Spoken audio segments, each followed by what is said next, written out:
जोहार टीवी 9।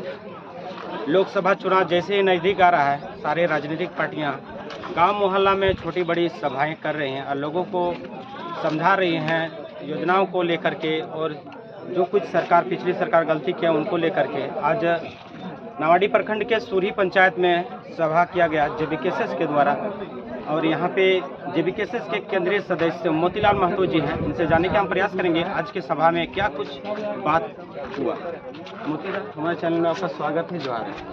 आपके चैनल के सभी दर्शकों को मेरी तरफ से जोहार। क्या कुछ, जैसे लोकसभा चुनाव आ रहा है, आज देखें सूरी पंचायत में यहाँ सभा किया गया, क्या कुछ बातें हुई सभा में? देखिए, हम लोग को ये चुनाव उतरने की प्रक्रिया नहीं थी और हमें मनसा भी कुछ नहीं थी, पर हम लोगों ने जब आंदोलन की जो शुरुआत हुई 2021 में जब शुरुआत हुई तो हमें नहीं लगता था कि ये आंदोलन इतना दूर तक जाएगी। हम लोगों ने भाषा की लड़ाई लड़ा, भाषा के बाद खतियान की लड़ाई लड़ा, खतियान के बाद नियोजन की लड़ाई लड़ा, और सभी में कहीं ना कहीं कमोबेश जो सरकार है, जो सत्ताधीश सरकार है, वो सुनने को तैयार नहीं थी। तो हम लोगों ने एक बहुत पहले से ये कहा था कि एक कुंवर नारायण थे, बहुत अच्छे बात कहते कि अगर सड़क सुना हो जाता तो सदन आवारा हो जाता। तो हम लोगों ने कोशिश किया 2 साल के दरमियान की सड़क सुना ना पड़े, लोगों को जागरूक किया जाए, समझाया जाए कि किस तरह से झारखंडियों को लूटा जा रहा है, पीटा जा रहा है, कूटा जा रहा है। हम लोगों ने 2 साल समझाने का प्रयत्न किया, और लोग जाने भी, समझे भी, अपने हक अधिकार के प्रति जागरूक हुए। तो अब क्या है कि सड़क तो हम लोग देख रहे हैं कि आज 2 सालों से हम लोग लाखों की भीड़ पूरा सड़कों पे उतार दिए, पर सरकार सुनने को तैयार ही नहीं, वो समझ ही नहीं पा रही है ये कितना जरूरी है। झारखंडियों को आइडेंटिफाई करना, झारखंडियों के लिए स्थानीय नीति बनाना, झारखंडियों के लिए नियोजन नीति बनाना, उनका हक अधिकार उनके हाथों में सुरक्षित करना, ये समझने को तैयार ही नहीं है। तब जनता ही ने आग्रह किया कि अब आप लोग को सदन में आना चाहिए। तो सदन में आने के लिए जो प्रक्रिया होता है, चुनाव की प्रक्रिया, उसी के माध्यम से, वोटिंग के माध्यम से आप सदन में जा सकते हैं। तो उसी के प्रक्रिया के तहत हम लोग का पहला जो है 2024 में जो लोकसभा के चुनाव है, तो लोकसभा के चुनाव में हम लोग जाने की कोशिश कर रहे हैं,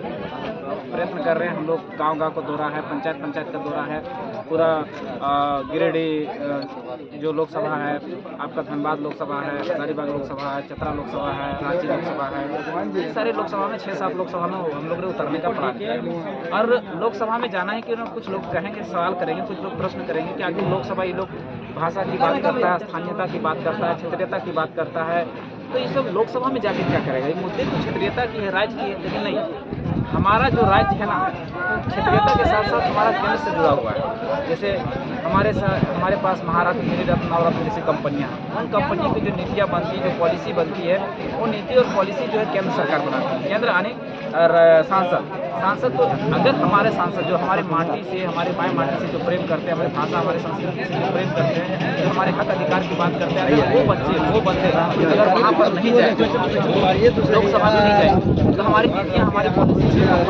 कंपनियाँ बनाती हैं, हमारे पक्ष में कैसे बनेंगे? हमारे विपक्ष में बनेंगे। इसीलिए हम लोग को वहाँ लोकसभा में जाने की जरूरत है। और जहाँ तक 1932 का बात है, 1932 में बात में भी हेमंत सोरेन की सरकार ने कहा है कि ये कानून तभी पारित होगी जब ये विधानसभा से पास होगी, विधानसभा पास राज्यपाल के पास जाएगी, और राज्यपाल से फिर ये सदन में जाएंगे, यानी लोकसभा राज्यसभा से गुजरेगी, तब जाके ये 9वीं अनुसूची में शामिल होगी। तो 9वीं अनुसूची में डालने के लिए हमारे पास सांसदों का होना जरूरी है, जो हमारा जो 1932 के खतियान को मजबूती तरीके से लोकसभा में रख सके, राज्यसभा में अच्छे से पेश कर सके, तभी तो वहाँ से पास होगा। और वहाँ से पास होगा क्योंकि 9वीं अनुसूची में डालने के लिए आपको संविधान में संशोधन करना पड़ेगा। संविधान संशोधन आने अनुच्छेद 368, और संशोधन करने के लिए आपको पता है कि वहाँ की मेजोरिटी होनी चाहिए, कम से कम 272 सांसद। अब कहिएगा, आप लोग के एक सवाल होगा, एक मन में प्रश्न होगा कि हमारे पास तो 14 ही सांसद है, फिर संशोधन।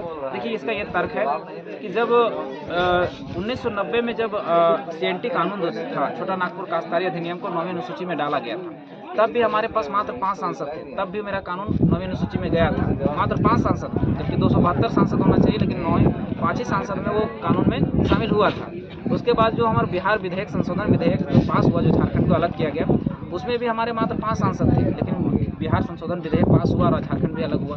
तो उसी तरह से जो है हमारा जो 1932 का खतियान है, ये भी लोकसभा से पारित होगा और शामिल होगा, और 9वीं अनुसूची में शामिल होकर हमारे लिए कानून बनेगा। लेकिन क्या है कि उसको मजबूती से पेश आने के लिए, उस बिल को, विधेयक को अच्छे से रखने के लिए, उस पटल पर रखने के लिए हमारे लोग वहाँ जाने चाहिए, जो खतियान की बात करते हैं, जो भाषा की बात करते हैं, जो हमारे हक अधिकार की बात करते हैं, उनको वहाँ जाना पड़ेगा। एक सवाल और है, कल परसों जो जेबीकेएसएस के केंद्रीय अध्यक्ष हैं वो दिल्ली गए थे, क्या कुछ केंद्रीय कमेटी से या केंद्रीय सेंट्रल जो राज्य चलते रहेगा। जब दिल्ली जाने के क्रम में गए थे, आप दिल्ली नहीं गए थे, जहाँ तक हमें सूचना है ये ऐसी गुप्त मीटिंग थी, ऐसा कुछ नहीं था।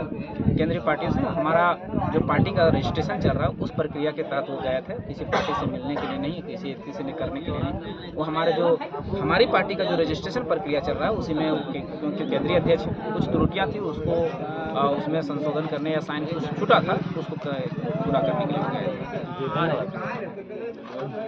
तो अभी आप सो रहे थे केंद्रीय अध्यक्ष मोतीलाल महतो को जो सूरी पंचायत में सभा संबोधित करने के बाद मीडिया से बात कर रहे थे। हमारा ये रिपोर्टिंग कैसा लगा हमें कमेंट सेक्शन में बताइएगा।